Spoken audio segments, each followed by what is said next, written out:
Hello again, and welcome back to Celtic Connections. Today I'm outside the Andrews Theatre, which of course is the home of the Irish Classical Theatre Company. We're right here on the Theatre District in Main Street.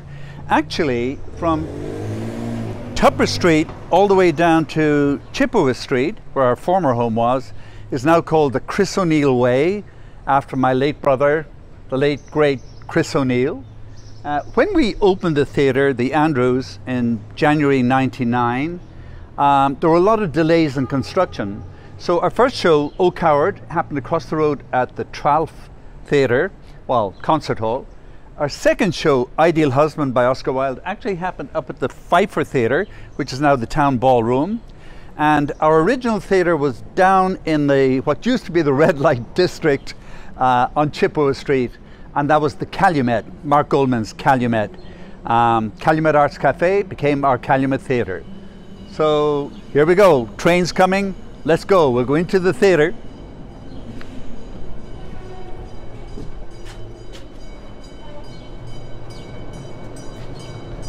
So here we are in the Andrews Theatre.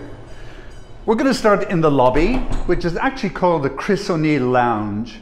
And it's called the Chris O'Neill Lounge because of this individual here, Chris O'Neill himself. What you're looking at is a photo of Chris when he was 49 years old, and it's a poem written by Jamie Moses of Art Voice fame. Very beautiful poem, and for those of you who are familiar with the theatre, you'll be very familiar with this poem, which really captures the spirit and essence of Chris. So we're going to have a broader look here at the Chris O'Neill Lounge. You can see up here, it's the name is the Chris O'Neill Lounge. It's named after Chris and in honor of him. And here is a photo of Chris as Vladimir in Waiting for Godot. The reason why it's called the Chris O'Neill Lounge is we wanted, because Chris was one of the co-founders, to name some part of the theatre after Chris. And we thought, well, where did Chris spend most of his time? And truthfully, it was in bars and lounges and other public places where they sold alcohol. So we said the logical thing is to call the lounge area the Chris O'Neill Lounge. So that's an inside scoop on the naming of the lounge at the Andrews Theatre. Talking about the Andrews, let's wander over here for a moment. This is a photo, it's quite small. I hope you can see it okay. As the theatre was being constructed, you can see the scaffolding, and this is Calvin Rand, who headed up our capital campaign with Ed Linder, Peter Andrews himself, and his wife Joan, and this is yours truly. Now, Peter and Joan were part of the history of this theatre company from very early on, not just as great philanthropists and benefactors, but Joan was also an editor, she was a Shakespeare expert, she was a dramaturg, she sat in on rehearsals, so they were very, very hands-on and became very good friends, and Peter and I are still in touch. This huge icon up here is by our resident graphic artist, the great Michael Galen, and it's of The Onion Game. Brian Delaney is now our playwright in residence, and The Onion Game was up and running. It was a world premiere, and the first week into the run, we just got to the first weekend, and we had to shut it down with this coronavirus. So literally, it was frozen in time and space. One of the features that I particularly like in the Chris O'Neill Lounge, and of course it's associated with Samuel Beckett, and it's the Samuel Beckett sculptures. So here are the characters. Desmond Scott, who is a sculptor and an actor from Toronto, created these statues. Here we have Lucky, and up here looks like Pozzo, and on the top shelf the two tramps, Vladimir and Estragon. And this was a gift, a very generous gift from the Clarkson family, Nan and Will Clarkson and their family. And As you're aware, Waiting for Godot has a huge place in the history of the Irish Classical Theatre Company. In 1985, we came here in the middle of a blizzard, of course, and we performed Waiting for Godot in the Airways Hotel out by the airport. It's no longer there, and we did it in the dining room. And that was the start of all this trouble called the Irish Classical Theatre Company. Let's move over here for a moment. And when you see a play here on the stage of the Andrews Theatre, we see the actors, we don't see the director, we don't see the stage management, we don't see the designers, we don't see the producers, and these are the magic people who make it all happen. So The Onion Game had a cast of 6 people, starting here with Stan. This was the playwright, Brian Delaney, our erstwhile director, Greg Natali, the great Greg Natali. This up here is our staff, producers, artistic directors, general managers, development, box office, administration, stage management. And down here, the designers, costume, fight choreography, lights, sound, etc., etc. So what you see on stage is only a microscopic amount of the actual team that make a production happen. Right here is what we call the Circle of Distinction, which is named after me, and I'm very undistinguished, so I have no idea why, but be that as it may. The people we awarded, of course, were Joan and Peter Andrews and the Wadsworths. Jim and Michael Wadsworth, incredible philanthropists, lover of art, culture, theatre, and my good friend, the late Robert G. Wilmers, or Bob, as he's known in Buffalo. I'm going to cross over here for a moment to talk a little bit about one of the other co-founders. I think people know the O'Neill family well. They know Chris, they know Vincent, but not so much attention, unfairly I think, is paid to Dr. James Ward, Jim Ward as we called him. Jim was actually one of the chief bottle washers at the Psychiatric Institute up on Forest Avenue. And they say the reason why Chris and Vincent and Josephine Hogan O'Neill, the reason that we brought Jim into the mix was to get all the O'Neills together working harmoniously, you really did need a psychiatrist. So thus, Jim Ward. Moving down here, these are our multiple sponsors, donors. We have literally hundreds of donors, from $3, I sign all the thank you letters, up to $15,000, like extraordinary range of people, all giving from their heart. It's beautiful. M&T Bank, synonymous with the arts and supporting culture in Western New York. And my good friend Chris O'Brien of the O'Brien and Ford firm, legal firm, and they're our co-sponsors for this season.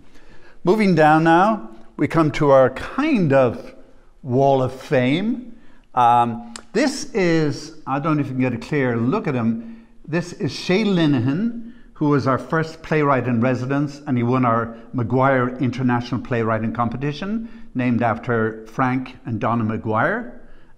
Also good friends who are very instrumental in making this theatre happen, along with Larry Quinn, the Donovans, Calvin Rand and Ed Linder.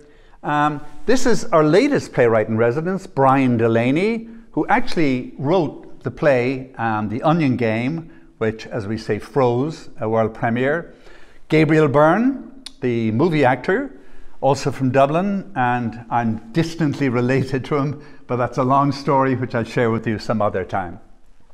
These are other luminaries, Jackie Maxwell from the Shaw Festival, Milo O'Shea, the famous stage and screen actor who was in the original Ulysses, who was in Zeffirelli's Romeo and Juliet, Ronan Tynan, the great tenor, and one of the people who influenced me more than anybody else in my life, and that's my mentor, my master, the great maestro of mime himself, Marcel Marceau.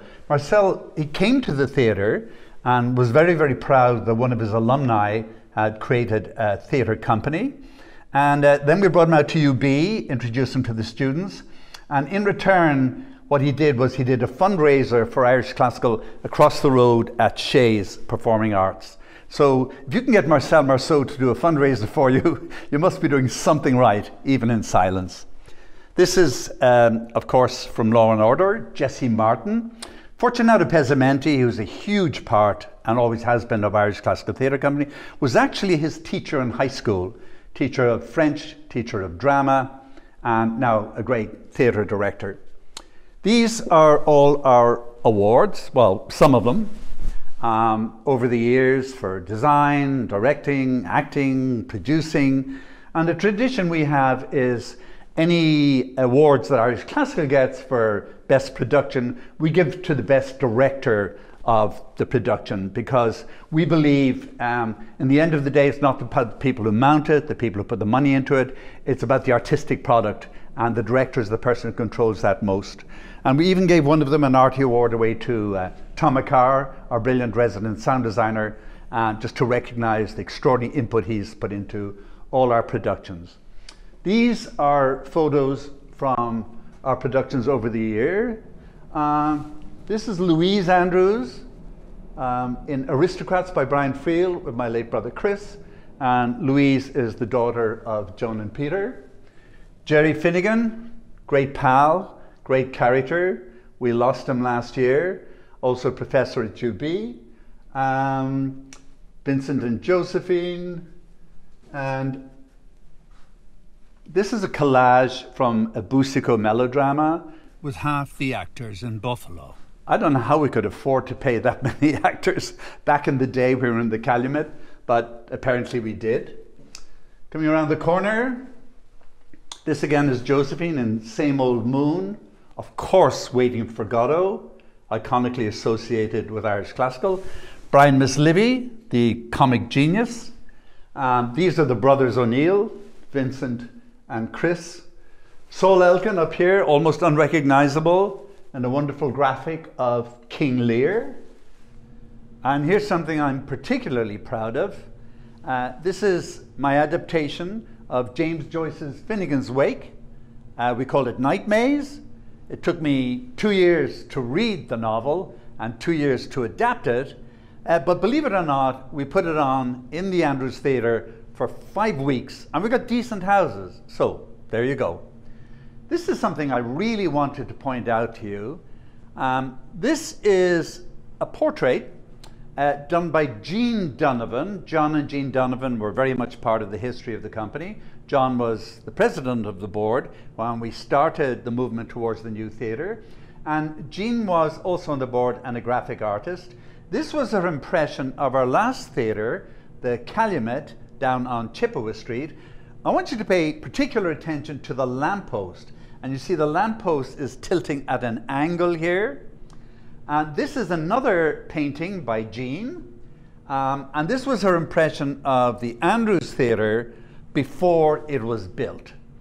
Now, if you look at the lamppost outside the Andrews Theatre, it's completely vertical, but the one in the Calumet is at an angle. And the reason we always give for that is that back in the old days, when we were younger, we drank a lot more, so everything was on a slight tilt.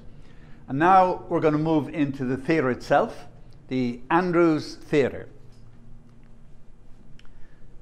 Now this is almost like everything is frozen in time. If you look around, you'll see the set as it was on the day it closed of The Onion Game by Brian Delaney, directed by Greg Natali, and it ran for a week and then frozen time.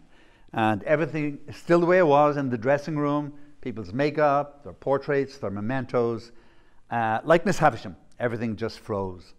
So we're going to leave it here for this evening, and we'll be back next week with Celtic Connections for another sneak peek behind the scenes at Irish Classical Theatre, and we'll be introduced to the incoming Executive Artistic Director, the brilliant Kate LeConte Alcacer. So until next week, stay healthy, be well, be safe, and we see you next Friday, same Irish time, same Irish channel. Good night.